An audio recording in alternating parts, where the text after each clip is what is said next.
Hey guys, welcome back to my YouTube channel. അപ്പോൾ ഇന്നാണ് നമ്മുടെ 5th ഡേ.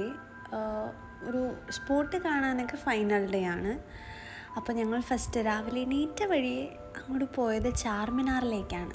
ഞങ്ങൾ ആക്ച്വലി നൈറ്റ് പോകാനാണ് പ്ലാൻ ചെയ്തത്, പക്ഷേ നൈറ്റ് സേഫും അല്ല, അവിടെ പാർക്കിംഗ് സ്പേസ് ഇല്ലാത്തതുകൊണ്ട് നമ്മളെ പിക്ക് ചെയ്യാനുള്ള ബസ് ഉണ്ടാവില്ലായിരുന്നു. സോ നമ്മൾ അവിടെ നിന്ന് ഓട്ടോ പിടിച്ചൊക്കെ ഒറ്റയ്ക്ക് പോകണം. അപ്പോൾ അങ്ങനത്തെ കുറച്ച് ഡിഫിക്കൽട്ടീസ് ഉള്ളതുകൊണ്ട് ഞങ്ങൾ രാവിലെയാണ് പോയത്. കുഴപ്പമുണ്ടായിരുന്നില്ല, രാവിലെ പോയെങ്കിലും പ്രശ്നം ഉണ്ടായിരുന്നില്ല. മെയിൻ അവിടുത്തെ ഇതെന്ന് പറഞ്ഞാൽ ഷോപ്പിംഗ് സ്ട്രീറ്റ് ആണല്ലോ. അപ്പോൾ ഇതാണ് ചാർമിനാറിൻ്റെ ഇൻറ്റീരിയർ പോർഷൻ. നമ്മളകത്ത് കയറുമ്പം ഇതാണ് കാണാൻ പറ്റുന്നത്. അവിടുത്തെ മക്ക മസ്ജിദും എല്ലാം നമുക്ക് കാണാൻ പറ്റും, ഇവിടെ നിന്നേ കാണാൻ പറ്റും. അപ്പോൾ ആ സ്ട്രീറ്റ് നല്ല വൈബായിരുന്നു. അപ്പോൾ ഞാൻ വിചാരിക്കുമായിരുന്നു രാത്രി ആണെങ്കിൽ ഇതിലും വൈബായിരുന്നേനേന്ന്.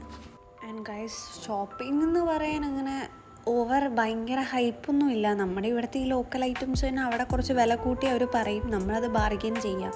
അതിനുശേഷം ഞങ്ങൾ ഫുഡ് കഴിക്കാൻ പോയി. നേരെ അത് കഴിഞ്ഞ് സുവോളജിക്കൽ പാർക്കിലേക്കാണ് പോയത്, നെഹ്റു സുവോളജിക്കൽ പാർക്ക്. ഞങ്ങൾ ഓൾറെഡി ലേറ്റായി, അപ്പോൾ കേട്ടില്ലായിരുന്നു. പക്ഷേ സാർ എന്തൊക്കെയോ പറഞ്ഞാണ് ഞങ്ങൾ കേട്ടിയത്. ആൻഡ് അവിടെ ഇതുപോലെ തന്നെ കൂടുതൽ ആനിമൽസ് ഒന്നും ഇല്ല. നിങ്ങൾ അവിടുത്തെ കുറച്ച് ആനിമൽസിനെ കാണും.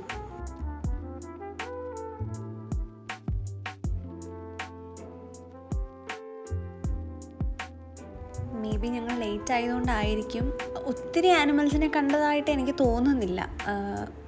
എന്നാലും ഉണ്ട്, പക്ഷെ കുറേ കണ്ട ഈ മൈസൂരിലൊക്കെ പോയി കാണുന്ന അത്രയും എനിക്ക് തോന്നിയില്ല.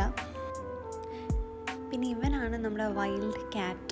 പക്ഷെ എനിക്ക് തോന്നിയത് നമ്മുടെ ശരിക്കും നാടൻ പൂച്ചകൾ, ഒരു അത്യാവശ്യം സൈസുള്ള നാടൻ പൂച്ചകൾ ഏകദേശം ഇതുപോലെയൊക്കെ തന്നെ ഇരിക്കും. ഇവിടുത്തെ പല ആനിമൽസും ഭയങ്കരമായിട്ട് കിതയ്ക്കുന്നുണ്ടായിരുന്നു. ഇവനും അതെ, ഈ ടൈഗറും അതെ. ഈ വൈറ്റ് ടൈഗറിനെ ഞാൻ മൈസൂർ സൂവിൽ മാത്രമേ കണ്ടിട്ടുള്ളൂ. എനിക്ക് ഭയങ്കര ഇഷ്ടമാണ്. എനിക്ക് ഈ ടൈഗർ ലൈനൊക്കെ എൻ്റെ വീക്ക്നെസ്സാണ്. എനിക്കവരെ കണ്ടുകൊണ്ടിരിക്കാനേ ഇഷ്ടമായി. ഈ ടൈമിൽ ഞാൻ എൻ്റെ റോമീനെ ഭയങ്കരമായിട്ട് മിസ് ചെയ്തായിരുന്നു.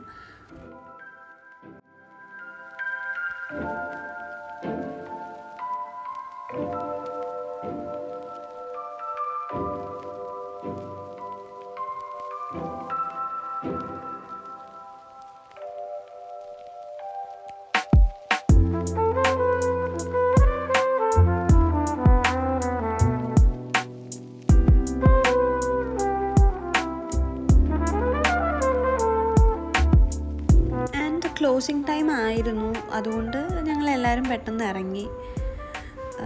ഈവനിങ് ആ ഒരു പാർക്ക് നല്ല രസമായിരുന്നു കാണാൻ. പിന്നെ ഇത് കണ്ടോ ഗൈസ്, മീർ ക്യാറ്റില്ലേ, നമ്മൾ ഈ വീഡിയോസിലൊക്കെ കണ്ടിട്ടില്ലേ, ഇവനെ കാണാൻ ഭയങ്കര ക്യൂട്ടാണ്. ഞങ്ങൾ പോകുമ്പോഴേ ഇവനെ നോക്കിയായിരുന്നു, പക്ഷെ ഇവനെ കാണാൻ പറ്റിയില്ല. പക്ഷെ ഇപ്പം നോക്കൂ, ഇവൻ എണീറ്റ് നിൽക്കുന്നത് കാണാൻ നല്ല രസമായിരിക്കും. ആൻഡ് ഗൈസ്, പാർക്കിൽ നിന്ന് ഞങ്ങൾ മ്യൂസിയത്തിലും ചൗമാല പാലസിലൊക്കെ പോയായിരുന്നു. ആ ഒരു വിഷ്വൽസ് ഇല്ല. പിന്നെ ഹൈദരാബാദി ബിരിയാണി കഴിച്ചു. Thank you.